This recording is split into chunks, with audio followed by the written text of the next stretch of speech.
Olá pessoal, hoje vamos falar do 84º Meijin 100, especialmente da última rodada da classe A que aconteceu no último dia 26 de fevereiro, para definir quem seria o desafiante do Fujisato ao título de Meijin. Começando explicando rapidamente como que funciona o Meijin 100, são 5 classes de jogadores profissionais, então para participar do Meijin 100 você tem que ter entrado na Shoreikai, subido até a Liga Terceiro Dan, ficado entre as duas primeiras colocações e, consequentemente, classificar para a classe C2. Existem outras maneiras de se tornar profissional, tanto pela Shoreikai quanto por outros métodos, como, por exemplo, o exame de admissão, que admitem você como quarto Dan, mas você não entra na classe C2, você entra na Free Class, que permite você jogar outros torneios como profissional, porém você não participa do Meijin sem até atender alguns requisitos e conseguir subir para a classe C2. Uma vez na classe C2, você estando nas primeiras colocações, você consegue subir da classe C2 para a classe C1. Também estando nas melhores colocações, você sobe para a classe B2, classe B1 e finalmente para a classe A, sendo que o vencedor da classe A se torna o desafiante ao Meijin. Cada uma dessas classes demora 1 ano para ocorrer. Então, para você subir da classe C2 até a classe A, você demora pelo menos 4 anos para conseguir subir todas as classes. Então, além de ser muito desafiador, levar muito tempo, e cada uma dessas classes é bem difícil de subir. Mesmo a classe C2 acaba tendo bastante jogadores bem fortes, seja jogadores novos ou jogadores mais estabelecidos que não conseguiram subir, então até mesmo a última classe é bem difícil de subir. E essa demora para conseguir subir todas as classes acaba mostrando um pouquinho na idade dos jogadores da classe A. Aqui nós vemos que 6 jogadores têm entre 26 e 35 e 4 jogadores têm entre 36 e 45 anos. Então, assim, é bem difícil ter um jogador que consiga subir para a classe A tendo entre 15 e 25. Nós tivemos, por exemplo, o Fujisato recentemente, mas é algo bem raro de acontecer. E outra coisa que aconteceu é que nós não temos mais os jogadores acima de 45 anos. Nos anos anteriores a gente tinha ainda um resquício de vários jogadores da geração de ouro, sendo o Habu Yoshiharu, ou o Sato Yasumitsu, ou o Kubo Toshiaki, que ainda estavam na classe A, mas com o tempo novos jogadores acabaram se estabelecendo e tomando as posições deles nessa classe. A classe A é composta de 10 jogadores, que totaliza 6% de todos os jogadores ativos atualmente. Então, de todos os jogadores profissionais atualmente, só 6% deles jogam na classe A. Aqui eu peguei um pouquinho do jogador mais novo e o jogador mais velho da classe A para terem uma noção de como são os jogadores. O jogador mais jovem é o Masato Yasuhiro, 8º Dan, com 28 anos. Ele já venceu o torneio Rei dos Novatos 2 vezes. Ele atualmente está desafiando para o título de Kyo. A primeira vez que ele desafia para um dos 8 grandes títulos, ele está em um placar de 1-1 contra o Fujisato. E na classe A ele tem 4 vitórias e 4 derrotas nessa temporada. E o Watanabe Akira, que tem 41 anos, é o jogador mais velho da classe A, e ele, por sua vez, já tem uma carreira bem estabelecida. Dá para se dizer que é um dos maiores jogadores de todos os tempos, classificado como Eterno Ryo e Eterno Kyo. Essa classificação de ter um título eterno requer normalmente você ganhar o título várias vezes em sequência, ou então ganhar um número determinado de vezes. Por exemplo, o Eterno Meijin, você tem que ganhar o Meijin 5 vezes consecutivas ou ganhar o Meijin 7 vezes para se classificar como Eterno Meijin. E cada um dos títulos acaba tendo algumas pequenas diferenças. Então o Watanabe, como vocês podem ver aqui, já ganhou vários títulos, especialmente o Ryo, que ele ganhou 11 vezes e é o maior campeão. Mas nessa temporada ele está com 1 vitória e 7 derrotas na classe A, e isso tem um motivo que eu vou explicar já já. Aqui a gente tem a tabela da classe A. São 10 jogadores e o torneio é um formato todos contra todos, onde as colocações são definidas primeiramente pelo número de vitórias, mas o critério de desempate aqui é a colocação do jogador no ano passado, que está nessa primeira coluna aqui. O Nagase Takuya, por exemplo, foi o desafiante no ano passado, ele tem a primeira colocação. E, por exemplo, se a gente pegar aqui o Seiya e o Itodani, eles têm a nona e a décima porque eles subiram recentemente da classe B1, então eles acabam tendo os piores critérios de desempate e a lista vai seguindo na ordem. O Nagase foi o primeiro, o Sato foi o segundo na temporada passada, o Watanabe foi o terceiro e assim por diante. Então, aqui, por exemplo, o Toyoshima e o Seiya, os dois têm 5 vitórias, mas o Toyoshima fica acima porque a colocação dele na temporada passada foi um pouco melhor. Na classe A, nós sempre temos 2 jogadores rebaixados para a classe B1 e o vencedor acaba sendo o desafiante ao Meijin. Aqui falando um pouquinho da disputa do rebaixamento e explicando a situação do Watanabe. O Watanabe está em 10º lugar com 1 vitória e 7 derrotas e ele já está rebaixado, porque ele está se recuperando de complicações pós-operatórias nas pernas. Ele já tem sentido dor há bastante tempo, até mesmo na temporada passada ele já estava lidando com essas dores. Ele fez a cirurgia, mas teve algumas complicações, então ele está mais um tempo se recuperando. Então essas 7 derrotas, na verdade, foram derrotas por WO. Então, essa rodada ele jogaria contida, mas ele não vai jogar porque ele ainda está se recuperando.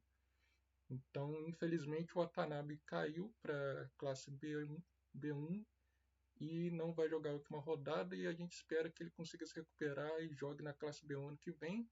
Caso ele se recupere, ele vai ser um dos grandes candidatos para conseguir subir de volta. Então, com o Watanabe rebaixado, a nossa disputa do rebaixamento vai se resumir pela disputa de se safar do 9º lugar, que está entre o Sato Amahiko e o Nakamura Taichi. O Nakamura ele vai jogar com o Masuda, que a gente apresentou anteriormente, que está em 6º lugar, e ele precisa vencer a partida dele e torcer para o Sato perder. Por quê? Ambos estão com 2 vitórias, só que o critério de desempate do Sato é melhor do que o Nakamura, porque ano passado ele ficou em 2º lugar e o Nakamura em 7º.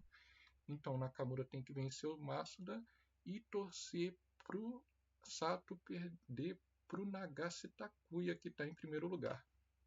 E algo muito interessante é que Nagase e Sato foi o playoff do último Meijin. No Meijin do ano passado, os dois empataram em 1º lugar e disputaram entre si para ver quem que desafiaria o Fujisato. Acabou que o Nagase venceu a partida e foi o desafiante, mas não conseguiu descoronar o Fuji. Então, a disputa é essa. Se o Sato vencer, ele se mantém na classe A. Se ele perder, ele depende da vitória do Nakamura para conseguir se manter. E aqui a gente tem a disputa para desafiar o Fujisato. Nós temos o Nagase Takuya em primeiro com 7 vitórias e 1 derrota, e o Itodani também com 7 vitórias e 1 derrota. E na classe A especificamente, a gente não tem um critério de desempate para 1º lugar. Caso 2 pessoas ou mais empatarem, nós teremos partidas de desempate para definir quem que vai desafiar o Meijin. O Itodani enfrentou o Kondo Seiya, que foi o jogador que subiu da classe B1 junto com ele esse ano, e o Nagase vai desafiar o Sato Amahiko, que foi, como eu disse, o jogador que fez o playoff com ele no ano passado e que está tentando se manter na classe A. O Itodani foi recém-promovido da classe B1 e uma coisa interessante é que ele eliminou o Fujisato na última semifinal do Eiyou do ano passado. Então o Fujisato estava querendo recuperar o título que ele tinha perdido, mas foi eliminado pelo Itodani. E outra coisa, no confronto direto dessa classe A entre Nagase e Itodani, o Itodani saiu vencedor. Ele já ganhou o Uriwo uma vez e está em busca do seu primeiro Meijin. O Nagase Takuya, por sua vez, está vencendo o match do Osho por 3-1 contra o Fujisato. Ele precisa de mais uma vitória para se tornar o novo Osho. Ele já venceu o Eiyou uma vez e o Oza 4 vezes e está em busca do seu primeiro Meijin. Outra coisa curiosa é que essa semifinal do Eiyou nós teremos Nagase e Fujiçota, então tem chance de a gente ver bastante partidas ainda entre o Nagase e o Fujiçota no futuro. Então vamos dar dar uma olhada em algumas partidas que aconteceram. Primeiro a gente vai ver a partida entre Itodani e Seiya. Aqui o Seiya começou com peão em 2/6 e a gente vai ter uma Yoko Fudori. Aqui ambos os jogadores vão avançar o peão da torre e capturar. E aqui o Seiya vai capturar o peão lateral, caracterizando a Yoko Fudori. Aqui normalmente os jogadores jogam ou bispo em 3/3 ou cavalo. Aqui o Seiya jogou outra opção possível, ele trocou os bispos e desenvolveu o cavalo para 3/3. Antigamente alguns jogadores estavam em moda alguns tempos atrás jogar esse bispo em 4/5. É um Joseki bem complicado, mas acabou entrando em desuso entre os profissionais, apesar de que hoje em dia alguns jogadores amadores ainda continuam usando, entre os profissionais já não é jogado. Aqui o Itodani então veio com o cavalo em 3/3 e o Seiya voltou para a coluna original tentando invadir aqui e promover a torre em 2/1. O Itodani traz a prata para impedir isso. O Seiya e o Itodani trazem o rei para uma posição melhor. O Seiya traz aqui para 6/8 e o Itodani traz aqui para o centro, defendendo essas casas centrais também. Cada um levando o rei para onde eles consideram mais seguro. O Seiya desenvolve o cavalo e aqui o Itodani vai expulsar a torre, avançando a prata. Depois que a torre recua, ele coloca o peão em 2/5 e ele tem a ideia de voltar à torre e atacar por aqui na segunda coluna, que a gente vai ver já já. O Seiya também expulsou a torre e jogou a prata em 3/8 desenvolvendo. Itodani trouxe o peão do campo e o Seiya colocou o peão em 8/6 para defender e impedir talvez algum golpe de peão do Itodani por aqui. E o Itodani veio finalmente com a torre para cá. O Seiya avança o peão da terceira coluna, possibilitando avançar ou a prata ou o cavalo. O Itodani veio com a prata e talvez para impedir esse avanço de prata, o Seiya traz o cavalo. E vendo esse pulo do cavalo, o Itodani vai tentar explorar essa diagonal com o bispo em 6/4, fazendo uma cravada nesse cavalo. Aqui o Seiya avança o peão para 4/6 e ao invés de Itodani tentar capturar esse peão, ele vai tentar algo diferente. Ele vem com um peão em 3/5 tentando atacar a cabeça do cavalo.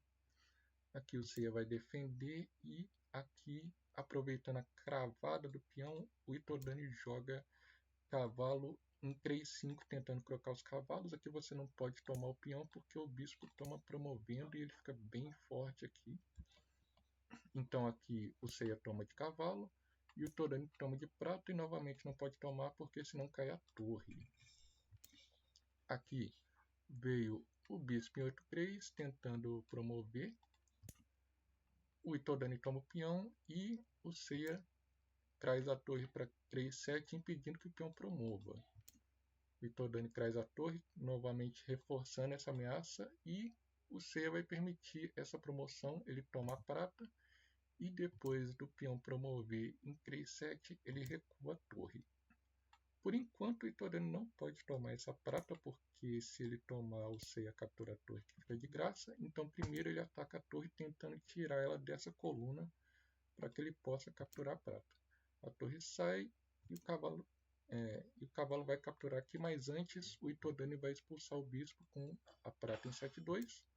O Seiya promove o bispo e aqui o cavalo toma. Capturar aqui deixaria a torre numa coluna ruim e também você levaria esse ataque descoberto. Então ao invés disso o Seiya vai tentar ativar a torre dele. Ele toma o peão e está querendo promover a torre aqui em 2/1. O Itodani toma a prata. O Seiya promove a torre em 2/1 como ele tinha planejado. E aqui o Itodani joga Tokin, toma em 5/7 e o Seiya vai fugir com o rei. Tomar aqui acaba sendo muito perigoso porque você acaba deixando essa promoção de torre e ainda tem esse bispo entrando aqui, tampando a diagonal. Então o rei ficaria muito exposto tomando esse toquinho. Você achou mais seguro se esconder em 7-9. E agora acabou um pouquinho o momento de iniciativa de Todani. Ele tem que defender essa entrada de torre. Ele joga peão em 3-1. O Seiya joga aqui peão em 3-3 e a ideia dele provavelmente é tirar essa torre dessa linha que ele vai querer começar um ataque daqui a pouco. O ouro não pode tomar porque o dragão toma e vai começar um ataque bem forte, então ele vai tomar de torre e ela sai dessa linha. Aqui o Seiya joga prata em 5-5, tirando todos os movimentos do bispo. Ele vai querer capturar esse bispo daqui a pouco. A torre promove, aqui apoiando o peão promovido, que vai tomar esse peãozinho. E aqui o Seiya joga peão em 5-4, ameaçando capturar aqui e tomar aqui, expondo o rei do Itodani. O Itodani ignorou o ataque e trouxe o toquinho aqui, atacando o cavalo e o ouro. E aqui o Seiya toma o bispo. O Itodani recaptura a prata e aqui vem peão toma em 5-3, rei toma e peão em 5-4, continuando o ataque. O rei volta para 5-2 e aqui bispo em 5-5, atacando o dragão e talvez defendendo também o cavalo aqui numa possível, por exemplo, capturando aqui, talvez ele estivesse com receio dessa captura e o ouro não poderia recapturar. Aqui, por exemplo, caso essa captura aconteça, ele pode recapturar com ouro que o prata e o bispo promovido está defendendo o ouro. Então, talvez seja um dos motivos dele trazer o bispo para cá.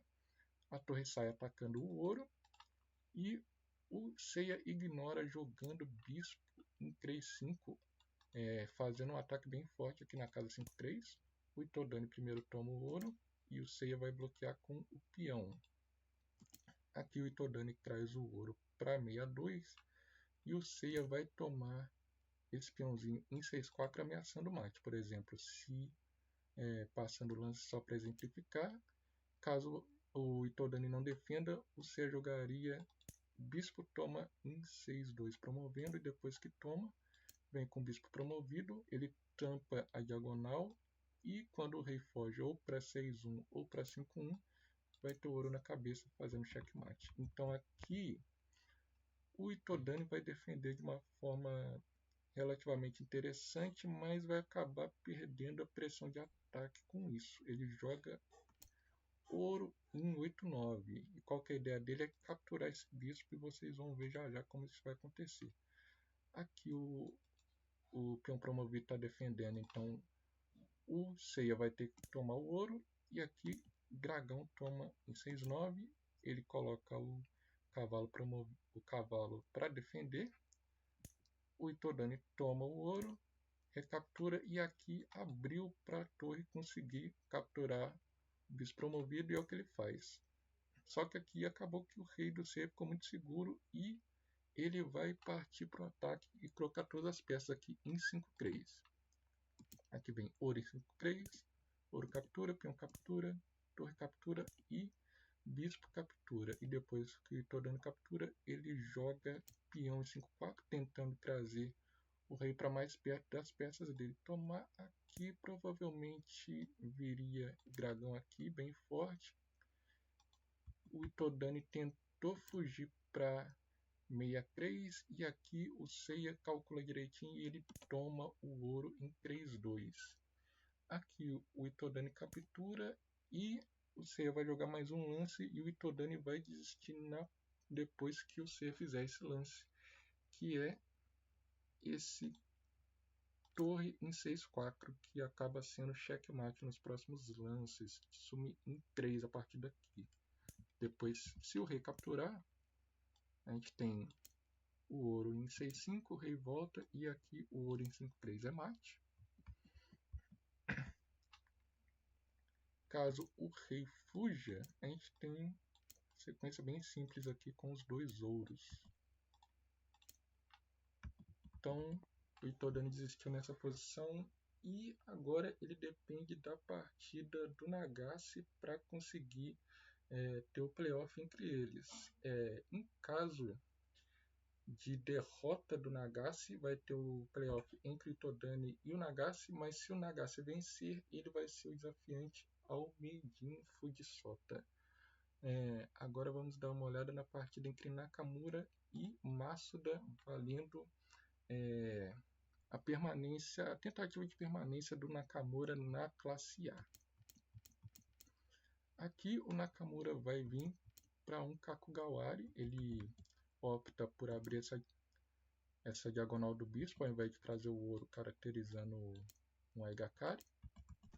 Ele vai defender aqui com o bispo e vai chamar para uma troca de bispos aqui que o Masuda aceita. Aqui o Nakamura traz a prata tentando vir ou para o Koshikakigin ou para um Hyakurigin. E aqui ele declara que vai vir para o Hyakurigin, o prata, avanço rápido de prata, ele vai subir a prata por aqui e tentar atacar com a prata e a torre nesse ponto. O Masuda avança esse peão, ainda não declarou qual que vai ser o ataque dele, e aqui depois desse peão já é mais claro que ele vai vir com a prata reclinada aqui em 5-4 Koshikakigin. Aqui o Nakamura avança o peão evitando um pulo direto de cavalo no futuro. Masuda traz a prata e o Nakamura começa o ataque. O peão avança, Masuda toma, Nakamura toma e aqui ele ataca com o peão em 8-6. Aqui é bem comum acontecer de tomar de peão e aqui o oponente colocar o peão em 8-5. E você não pode capturar porque você leva esse ataque duplo aqui. Então aqui normalmente, por exemplo, se houver esse tipo de troca, aqui na verdade tem que voltar para cá para não levar algum tipo de invasão. Se houver esse tipo de troca, o adversário toma aqui e você é obrigado a defender desse jeito e acaba deixando o rei um pouco mais encurralado, sem muita opção de fuga. Então, para evitar esse tipo de coisa, o Nakamura prefere tomar de prata, que não é muito comum, e vamos ver o que isso vai resultar no futuro. Aqui o Masuda coloca o peão e o Nakamura volta, e eu acho que ele estava receoso disso aqui. Depois que troca e a prata toma, ele provavelmente não queria levar esse peão em 2-7. Se a torre toma, tem esse bispo aqui, entraria em algumas complicações que provavelmente ele não gostou muito. Então ele preferiu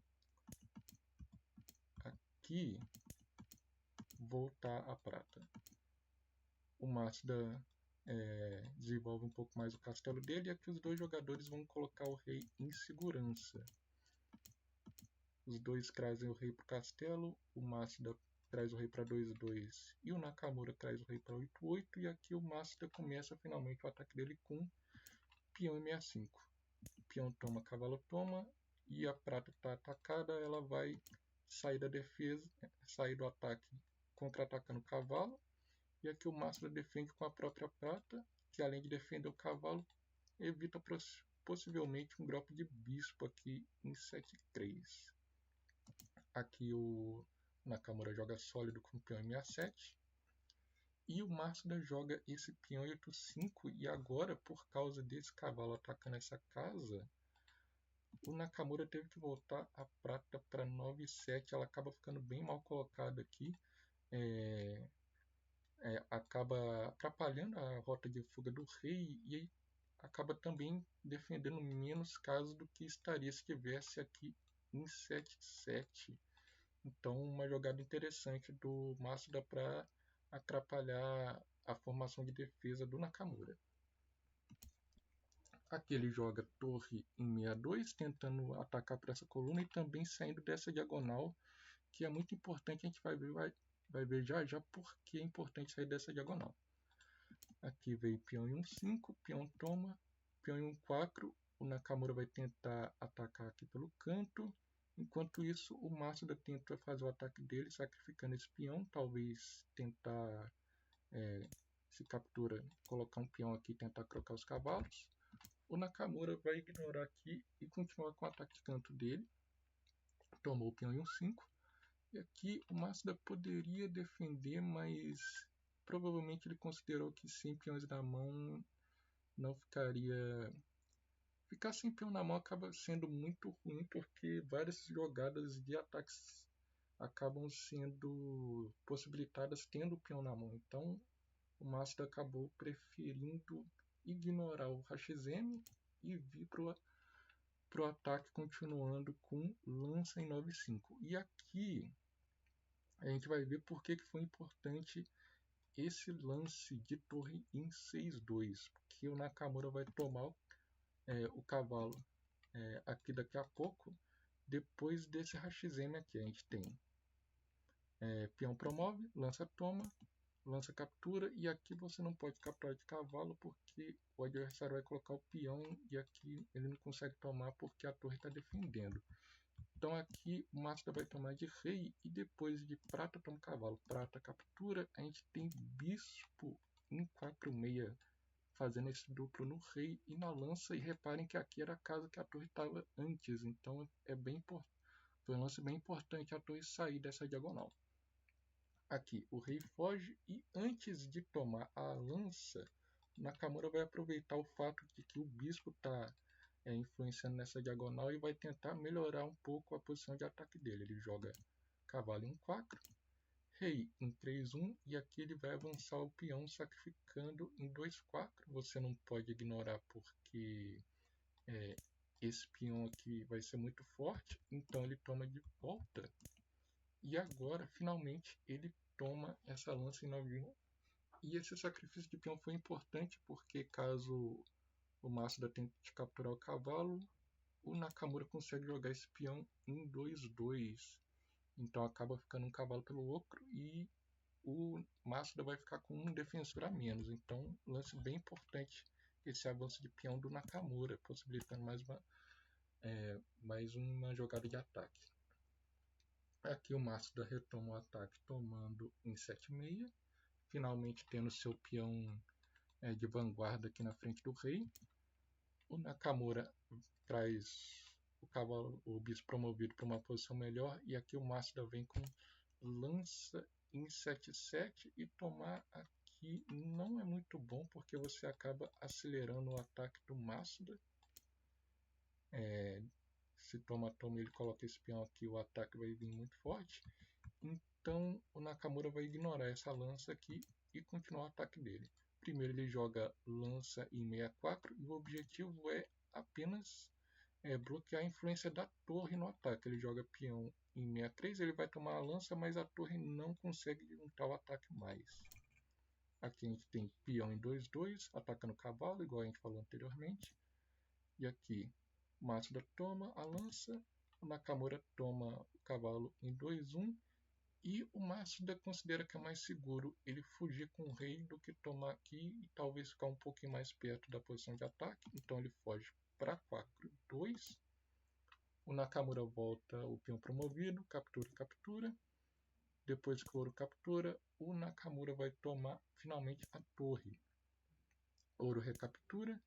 E aqui o Nakamura está sem uma peça de apoio no ataque para conseguir apoiar as outras peças. E ele vai tentar resolver isso jogando lança em 4-3. Ele sacrifica a lança e quando o rei captura ele joga cavalo em 5-5. Aqui o rei não pode fugir para cá porque acaba ficando muito exposto. Por exemplo, aqui já tem prata em 4-3 e algum golpe de torre, e aqui é praticamente mate. Então o Masuda foge para 3-2 e depois de prata em 4-3, o rei foge aqui para 2-3. O Nakamura tenta continuar o ataque com torre em 3-1, ameaçando esse peão. E o Masuda vai simplesmente defender com lança em 3-3, bloqueando essa influência da torre aqui. Aqui o ataque do Nakamura parece que esgotou e ele vai tentar talvez pegar mais uma peça de ataque tomando essa lança, mas o ataque do Masuda vai acelerar bastante aqui. depois que o peão toma, o ouro toma, ele vai colocar o peão, e quando o ouro volta, ele coloca lança em 7-7 de novo. E vale ressaltar que fugir aqui não é bom, porque pode ter esse lance de prata, e depois que foge aqui e recaptura, por exemplo, fica um ataque bem forte, por exemplo, com o golpe de bispo. Você pode vir com se a torre foge aqui, o peão toma, é bem forte. Se você voltar aqui, isso aqui é praticamente já é mate. Então, se tomar, aqui vai ser checkmate. Então, fugir aqui não é uma boa ideia. O Nakamura tenta se segurar colocando o peão em 7-9.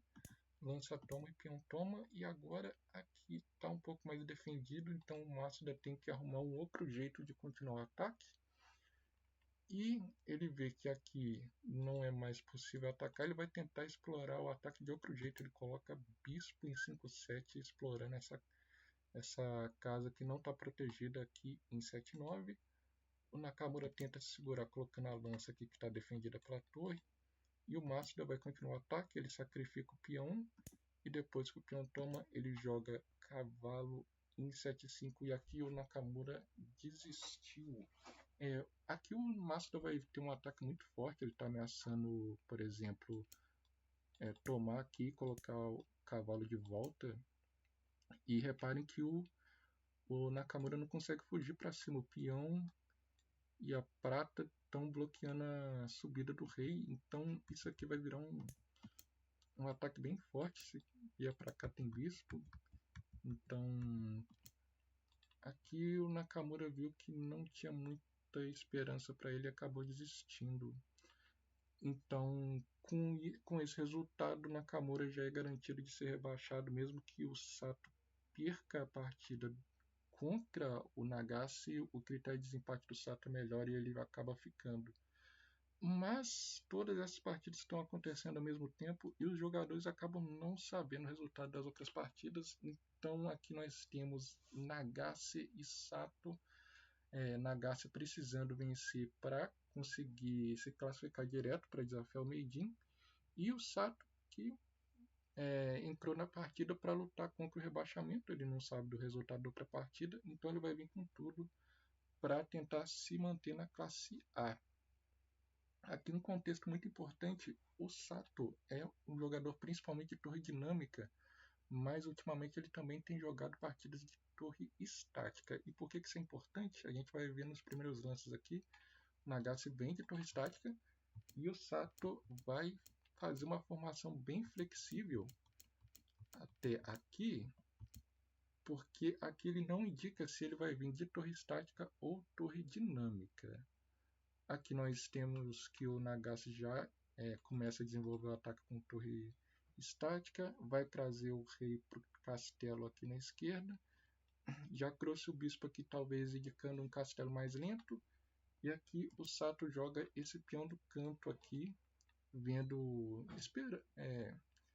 evitando talvez uma possibilidade de Anagumá e vendo qual que vai ser a reação do Nagase. Depois que o Nagase joga essa prata em 7-8, agora que o Sato indica essa torre em 4-2. E talvez todos esses lances de abertura foram algo para tentar tirar alguma preparação do Nagase contra a torre dinâmica, considerando que vários dos últimos jogos o Sato tem jogado torre estática, então ele deixou essa flexibilidade para tentar ficar em uma posição mais favorável. E ele vai fazer uma formação bem criativa para essa partida. Nagase continua colocando o rei em segurança, o Sato também traz o rei, e aqui o Nagase avança esse peão, indicando que vai vir para um Ginkamuri, a coroa de prata. E vamos ver o que o Sato vai trazer de diferente. Aqui ele parece que vai vir para um Minô normal, o Nagase continua o Ginkamuri, e aqui ele já avança esse peão, indicando que vai tentar talvez algum ataque com o cavalo. Nagashi traz o ouro para o castelo. O Sato pula com o cavalo, traz o rei e aqui ele joga peão em 8-4, já indicando talvez alguma tentativa de atacar a cabeça do Ginkamuri. Aqui o Nagashi continua o desenvolvimento da formação dele com o peão em 5-6, talvez trazendo prata por aqui pelo ataque e possibilitando no futuro talvez esse bispo e colocar o cavalo aqui em 7-7. O Sato joga essa torre em 4-1, que parece ser um lance de espera, mas na verdade é um lance bem importante que vai fazer mais sentido mais para frente. Aqui o Nagashi traz o bispo por aqui. O Sato traz a prata defendendo o peão que o Nagashi atacou com o bispo. E aqui o Nagashi pula o cavalo. O Sato traz a prata para 7-2 e aqui a gente imagina que talvez ele vai trazer o rei para 7-1 e para 8-2, mas na verdade ele vai deixar o rei aqui mesmo porque ele acha que aqui é mais seguro para o rei dele. E a gente vai ver onde que isso vai parar. O Nagashi traz a prata e aqui o Sato joga peão em 5-4 e depois de prata em 4-6 o Sato mostra o motivo de toda essa ideia de deixar o rei aqui e trazer a torre para 4-2. Ele joga bispo em 4-2 e agora ele está mirando na cabeça do Ginkamuri e é por isso que o rei está aqui. Ele vai ficar mais seguro porque o Sato pretende começar a batalha nessa coluna e ele quer deixar o rei um pouco mais longe do ataque do que o rei do Nagashi. Então é uma ideia bem interessante que foi trazida para essa partida pelo Sato. Aqui o Nagashi vai tentar trocar os peões do centro, avançou o peão e aqui o Sato vai jogar, vai sacrificar esse peão tentando desviar essa prata. O Nagashi toma, o Sato agora toma o peão e depois que o bispo toma, o Sato vai ignorar essa ameaça de tomar a lança e vai jogar o ataque que ele queria fazer, peão em 8-5. E aqui o Nagashi vai tomar de cavalo, depois que o cavalo toma, peão toma e peão em 8-6, atacando a prata.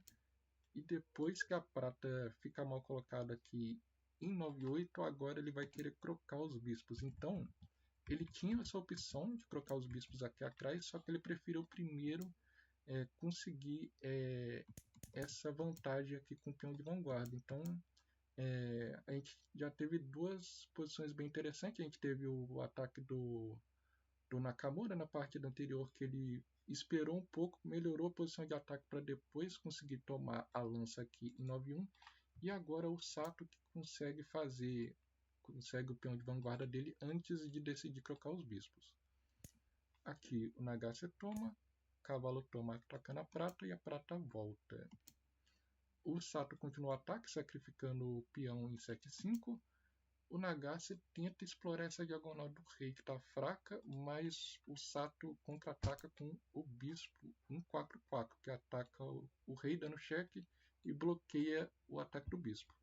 O Nagashi toma e tenta atacar agora com o bispo em 6-6, mas o Sato responde de novo com o bispo, jogando bispo em 6-4, atacando a torre. Aqui o Nagashi vai jogar o peão, talvez tomar aqui, deixa o bispo um pouco exposto para possíveis ataques. Por exemplo, aqui a gente vai ter um ataque descoberto na prata.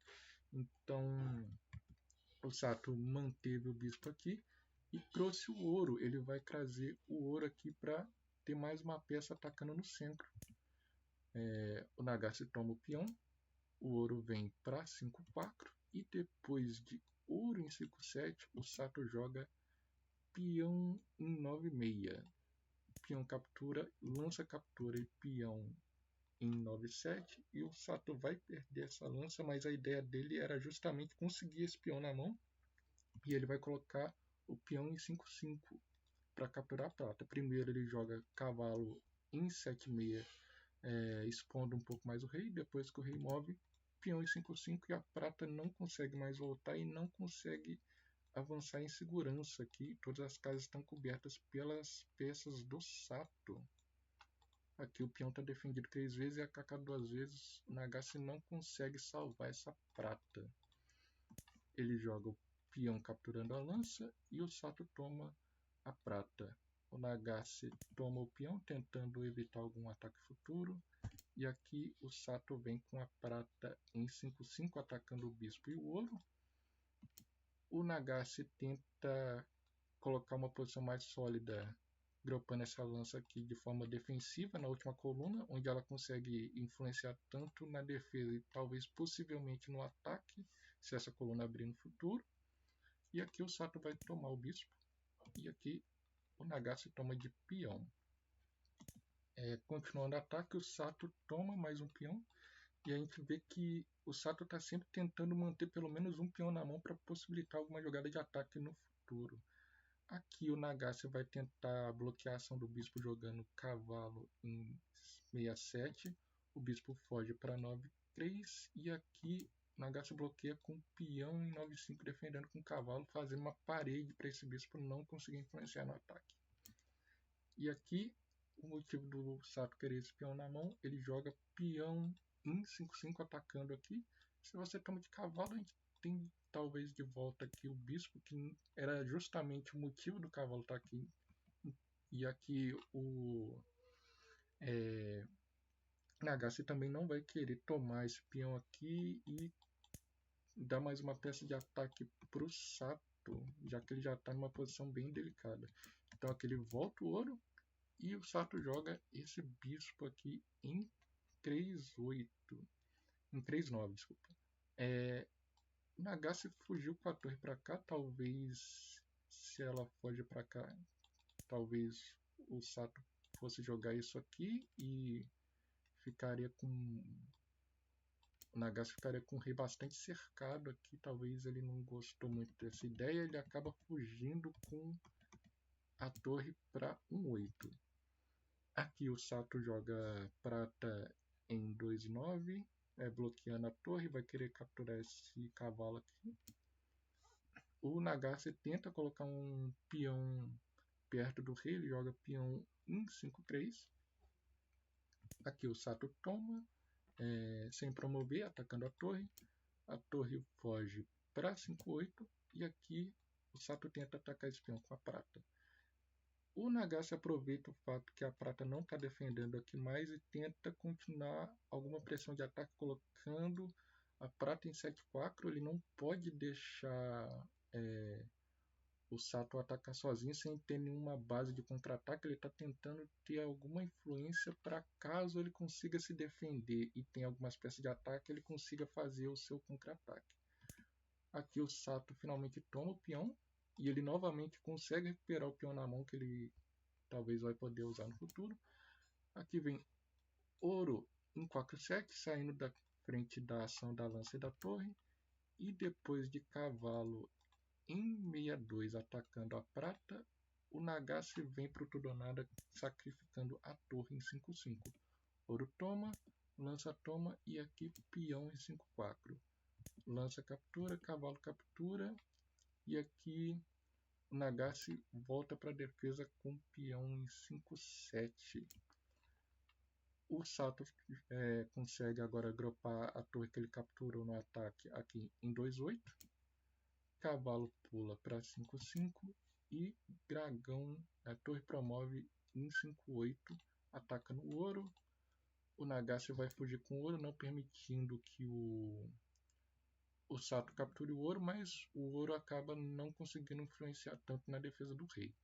Aqui o Sato vai promover o bispo em 4/8, ele pode ter ideias de trazer esse bispo por aqui. O Sato protege o ouro porque, por exemplo, se tem esse tipo de lance captura aqui, a torre captura o ouro. Então Nagase tenta se segurar aqui, defendendo o ouro, mas depois de lança em 7/3, o Nagase desistiu da partida. Aqui seria uma posição muito difícil de continuar. Ainda não é tão simples assim, mas para jogadores desse nível assim, o Nagase considerou que o Sato tinha força aí suficiente para conseguir converter essa posição aqui de forma bem tranquila e acabou desistindo da partida. Com isso, nós teremos então o playoff entre Itodani e Nagase para definir quem que vai ser o desafiante do Fujisato. E agora a gente vai mostrar algumas coisas que vão acontecer durante essa semana. A gente tem no dia 1 lá no Japão, no caso, essas partidas, por exemplo, essa partida começa no dia 1 lá no Japão, mas aqui vai começar no dia 28 à noite e terminar no dia 1 de manhã. Então, começa dia 28 à noite, provavelmente essa partida já vai ter acabado quando esse vídeo sair. A terceira partida do match do Kyo entre o Fujisato e o Masuda. O match está empatado em 1-1 e o primeiro a vencer 3 partidas vai ser o Kyo. O Fujisato é o atual campeão e o Masuda está querendo o seu primeiro título, inclusive é a primeira vez que ele é desafiante a um dos grandes títulos. Aqui a gente também vai ter no dia 2 o playoff entre o Nagase e o Itodani para ver quem vai ser o desafiante do Fujisato com o Meijin. E um duelo bem interessante vai ser a continuação do match do Osho, que o Nagase está ganhando por 3-1 e ele precisa de só mais uma vitória para se tornar o Osho.